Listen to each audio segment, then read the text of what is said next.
Hello and welcome to WJTS-Inform. I'm your host, Bill Potter. Joining us in the studio, as he does every Friday during the session, State Senator Mark Messmer. Mark, welcome to the show. Thank you for the opportunity to be here again. Well, we always appreciate you coming in every Friday, Senator, and hopefully we can continue that as the rest of the legislation goes, because we're, what, maybe two-thirds of the way? Yeah, we have about 6 weeks or so left. We'll be done, supposed to be done, we have to be done no later than April 29th. So at this point we have about 3 weeks of committee hearings left, 2.5 weeks of hearings, and then about a week of final passage on bills, and then conference committee time for a couple weeks. Now, a lot of bills are coming through and are passing the Senate and passing the House, or passing the House, then passing the Senate, and are on the way to the governor's desk. You have two bills that are on their way to the governor that went through without amendments. Two that there were House bills that were sent to me, one by Representative Arnold and one by Representative, I'm trying to think who sent me the other one.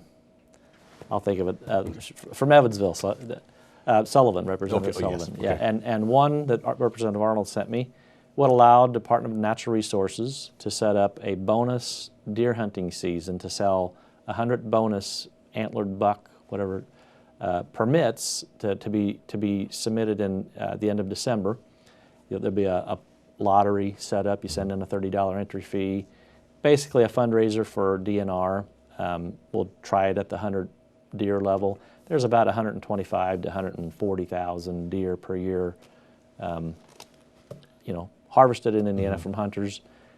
They didn't feel like 100 more deer statewide would cause any pressure on the deer population, and they like to see, they're expecting this to give, have a net revenue boost to DNR of about $10,000 to $15,000. Okay. So money's tight for them. This will give them an opportunity to raise a little funds for the DNR, and an opportunity for folks who had taken a buck earlier in the season to enter into the lottery and maybe get a chance to go out, from mid-December to the end of the year and get a second one possibly. So try and keep that deer herd population down too. Less to hit by the cars. Yes. Right? Well, I think a lot of times people, I know somebody said, well, that's terrible that we have special huntings for deer just to eradicate them. Well, what you don't realize is when a deer eats all the undergrowth, then a chipmunk can't live. And if a chipmunk can't live, then it ecosystem gets, and if we don't have wolves to hunt the deer like they do in Alaska and Canada and other places, we've got to do that. And the population of deer is, well over 1 million statewide. So, I mean, it's a pretty healthy level right now. And this give everybody a chance to have a second chance for hunting and a good little fundraiser for DNR. If they like how it works, it'll be set up to where down the road, it can be raised to higher participation levels. So. And that one probably won't be vetoed, right? So I don't think so. It passed the House unanimously and it passed the Senate unanimously, and now off to the governor's desk. Okay, and then the one with Sullivan from Evansville. In a state like Indiana, where we do a lot of underground mining, be it for coal, gypsum, limestone, the mineral rights underground may or may not be owned by the same person who has the mineral rights or who has the property rights at the surface. Okay. They can be segregated to where one person can have a lease for the mineral rights and somebody else be a surface owner. And it's not unusual. They keep title records back 40 years. So it's not unusual to have maybe a place that was mined 50, 60, 80, 100 years ago, to have a company that had mineral rights at one point that went bankrupt. No corporate records kept, no transfer of records, no way to trace who the people were of the company that maybe 80 years ago had an underground coal mine. And what can happen is there might have been a 50-foot wide by 2-mile long right-of-way for a rail car passage down to an underground mine. The mine is no longer mined, but that rail car spur runs through an area where there's maybe some minerals underneath it. But a mineral right goes from the surface to the center of the earth. So you can't go under it, you can't go over it, you can't go around it. And somebody, if a company had a mineral lease for areas on both sides of that unknown area, and maybe they have a coal seam that's 2 miles long or gypsum and on the other side of that is maybe another 1,000 feet or another half a mile. I mean, maybe an area of minerals that's not feasible to drill another access down, you know, to get the minerals that are left, but that 50-foot wide undeterminable title stops you from going through it. What this bill will allow is for somebody in that scenario where they own the rights to the minerals on both sides of it, to petition the court to identify the area they need to go through to set the mineral royalties from that volume of coal or whatever the mineral is, and let the clerk of the courts hold it for, you know, another 7 years to continue trying to find the underground owner. If they can't find the underground owner, then the person who owns the property at the surface after 7 years would get that, you know, would get that money. If for some reason you didn't know who the surface owner was, which is very unlikely, but it's a possibility, you know, that you might have lost the owner's title, you know, from who the surface owner is. In that scenario, then the township trustee, you know, would get that mineral royalty for that little sliver of property. Highly unlikely you wouldn't be able to find the surface owner, but you could, because somebody's probably been paying taxes, you know, on that property over time. But they would have to search title records, tax records, you know, to make sure they exhaust the efforts to determine, you know, who the owners are, either below ground or above ground. But at least gives a remedy to allow them to get to minerals that they have the rights to, but they're just cut off from an unknown owner. So those both passed unanimously on Monday and go off to the governor's desk for signature. Well, you know, talking about that bill, the bill with from Lloyd Arnold to you, with the deer, that is kind of a simple bill. This one seems a little complicated, and I've always been fascinated by both federally and statewide why we keep passing so many why do you need laws? New laws? Everything's so complicated. Because somebody obviously, and I had been approached by the coal industry in the fall that said, hey, we're going to work on this bill. You know, would you be willing to work with us on it? And I said, absolutely. Well, they had Representative Sullivan, you know, file it, but then you've got to find ways to remedy. And most of the bills we deal with, I mean, we passed about 30 bills this week. Almost all of them come from situations like this, that somebody in your district had a problem. It's unclear. It's unidentified in law. You know, how do you resolve this situation? Well, almost everything we do, the majority of things we pass are to remedy something that somebody come up and said, why are we doing it this way? You know, why, or something's just, you know, unclear and a law to clean up another law. Many times. Almost all of them are cleaning up or adjusting or changing something that was done in the past that maybe is outdated. You know, society has changed. You know, technology has changed. It just creates, you know, new problems, and every year we've got to just go back and fix things most of the time. Well, there's a situation of a bill that you're going to talk about now. I can't remember the name of it. It has to do with religious freedom. We have religious freedom. I don't understand why we need yet more laws to define that. But there is, I guess it came out of the Senate, went to the House, went through the committees. Went through and committee. We'll go for a vote. It passed out of the House committee on Monday, 9-4, was up for amending on the floor Thursday in the House, and no amendments were adopted. And it's Senate Bill 101. It's called the Religious Freedom Restoration Act. And you say, well, why do we need something like that? Well, this is functionally a copy of what the U.S. Congress passed in 1993. And what it does, it says, because we have constitutional protection on religious freedom, but sometime people will pass a county ordinance or a state law, and because it's unclear, well, what is that exactly? What does that religious freedom guarantee you?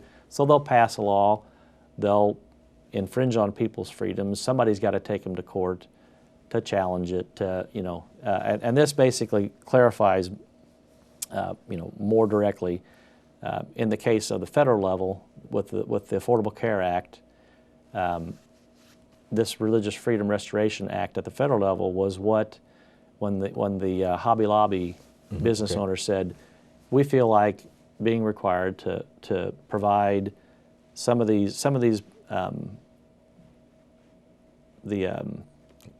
Birth control. contraceptive birth, Yeah. some of these actually, cause a, at the very early level, an abortion, and we feel like us being required to provide those is a violation, of our religious freedoms, and the Supreme Court, referred to the federal RFRA, when saying, you are correct, you don't have to, that is a violation of your, of your individual liberty, and they identified businesses, a person being, a business owner, is still a person, and as long as it was a closely held family business, that your religious freedom in operating your business, applied. So but the courts have said in the past that federal statute only applies to federal laws. If you want that protection at the state level, you've got to adopt a similar statute at the state level. And what it says is it stops government. It does not, and people say, well, it's going to allow people to discriminate against each other. That's not what the bill does. That's not what the federal bill does. We have all kinds of anti-discrimination laws on the books already. This does not bypass, it doesn't offset, it doesn't void any of those. It says it prevents an action of government against you or me from whether it's a county government, city government, or state government. At the state level, it covers all of those. It prevents an action of government against them infringing on your religious liberty or my religious liberty. And if they do ever feel they have a compelling need to restrain your religious freedom, they have to do it in the least restrictive method possible. And I'll give you a couple of examples. One specifically. A few years back, and I know this because I have a lot of Amish in my old house district. Okay, right. In Minnesota, they passed a state law that said horse buggies for the Amish have to have a big orange triangle on it. And the Amish community said, that we feel that infringes on our religious freedom. We don't like to do anything, anything that's glaringly, makes us stand out. And we feel that warning triangle does. And so they took it to court, and they said, and the test they said was, well, we feel we have a reason to infringe on your religious freedom in this scenario because it's an issue of safety for you and safety for somebody who might not see you and hit you. So we do have a reason to intercede in that method, and the state law had said the triangle needed to be 2 feet by 2 feet, and they said that is a little more blatant than necessary, and the least restrictive mean was they had to size the sign down to where it was a much smaller. So yes, they could restrict their freedom, but it had to be done in the least method possible, and that's what Senate Bill 101 does. Okay. So it'll be up for final passage on the House on Monday, and I would expect that it would pass. Can't guarantee anything, but it made it through the Senate, pretty strongly and out of committee, and no amendments on the floor. So it'll be up for final passage on Monday. What do you see coming next week for the Senate? Something. I mean, I know there's a lot, but it's maybe one or two.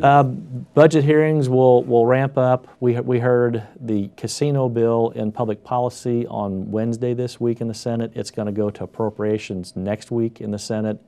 Most of the issues that are in question, deal with taxation, tax rates and things, and small adjustments.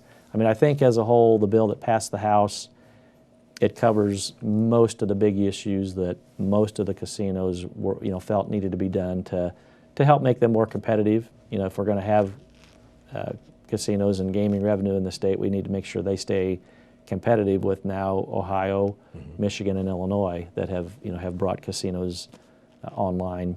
From when we started 20 plus years ago, we were the only state in the Midwest, and no matter what we did, it wasn't, our casinos were going to make money because there was no competition.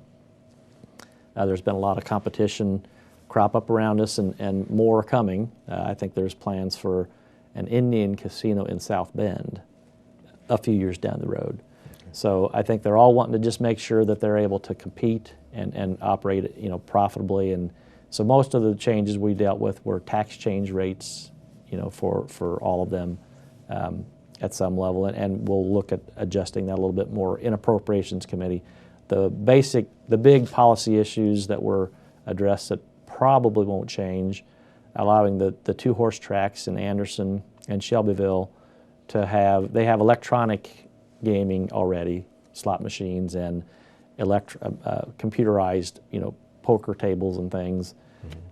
They'll be able to replace half of their electronic blackjack and poker tables with real people. Okay. The biggest competition from that change is going to occur in probably French Lick, and they said the Hollywood Casino over near Cincinnati. So there was changes made, in tax rates and stuff that that were going to hit the Southern Indiana folks the most. The folks in Northern Indiana would like another change on what they call promotional play, because it impacts all of them on their ability to get customers in. So there'll be a little more adjusting, but the live dealers, allowing Evansville and any of them to move on land, there's a couple, one in Northern Indiana, Evansville, that with their biggest concern was their boats ready to be replaced or upgraded. Could they move on land? So they're going to allow, on the basic footprint of where you are now, to move, from the water to the land on any of them. Some of them probably still won't choose to do that, but they can. So moving to land, live dealers for the racetracks, and adjusting tax rates. And it looks like it's probably going to be able to get through. Now we just have to make sure we haven't done anything the governor is going to deem an expansion of gaming. But with no new casinos, they have all gone through about a 30 to 50% decline in revenue in the last 10 years. Even with the changes that we do, they'll be lucky to ever get back to where they were. So we hope it's an expansion in their ability to do business and they see growing revenue, but is that an expansion of gaming?